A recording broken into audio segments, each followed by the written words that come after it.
The supermarket already looks deserted. The terrorists have been inside for hours by this time, and behind the meat counter, people have fled from the firing.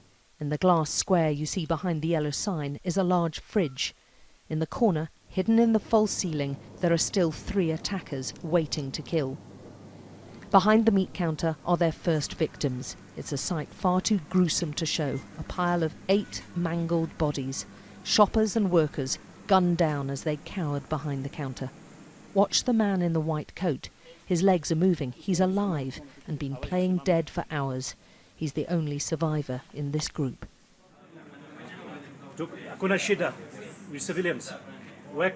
Slowly, one by one, staff are coming out of the fridge, terrified and shivering with cold.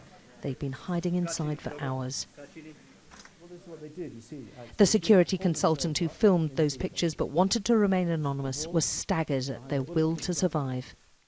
They were pretty traumatized, relieved of course.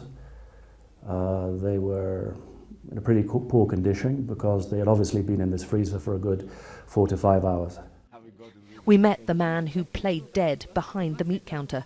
We've sorted his legs out and he'll be fine. It is his leg which was shot. Yes. Fred Basir was able to smile for his visitors, but was still too traumatized to talk of his ordeal. He was shot in the leg and had to lay still for hours next to those already killed. He must have been there for a good 4 or 5 hours, inert like that, not moving. Trying to pretend he was dead? Absolutely, yes, absolutely. All he could do was move his upper body just very slowly and slightly because he had been shot in the leg, the back of the leg.